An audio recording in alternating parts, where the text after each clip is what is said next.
This fall, I am going to devote myself to 3 books, and I'll share those books today in the order of least woo to most woo. Also, when I say devote myself, I mean to actually put these books into practice. I think it's easy for a lot of us to pound through books and get all of these ideas about different systems into our head, but not really put them into practice, which is fine for some things. But this fall, I'd like to concentrate on taking myself to the next level with what these books can do. The first book is one I already made a video about, The Art of Memory by Frances Yates. I want to build a memory palace, and for me, I want to get the cannabinoid science in my head so I know it all off the top of my head, and anything else I want to memorize. So, since I already did a video, I'll just read a passage from this about how any of these practices take work.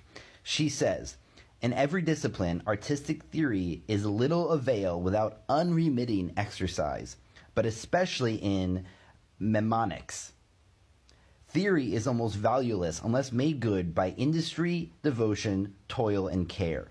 You can make sure that you have as many places as possible in your memory palace, and that these conform as much as possible to the rules in placing the images you should exercise every day." And so now I'm trying to visualize my memory palace every day and spruce it up and get it better and better. The next one comes from my wife. It is Self-Therapy by Dr. Jay Easley.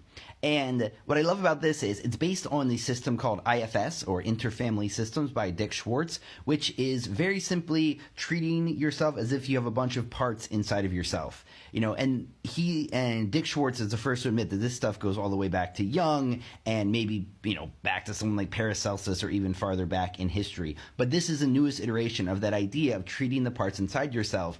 And Jay Easley says, you can do this stuff yourself. I'm actually seeing a therapist who uses IFS, but I can also do this stuff myself. I want to start doing more of it. The cool part about this book is Dick Schwartz, the founder of the IFS system, said, yeah, you don't need a therapist to do this. I am a therapist, but the system works on anybody who wants to just give it the good old college try. So this would be a great book to practice if you want to try some self-therapy on yourself and dealing with your own parts. The last one is The Emotion Code by Dr. Bradley Nelson, which is a free audiobook on YouTube. I don't even know how I found this. It was just on a Post-it note floating around my office, which makes it seem magical because I usually know where my notes come from. This one is about using muscle testing to talk to your own subconscious and to ask it, where are the emotions locked up inside your body and how to release them.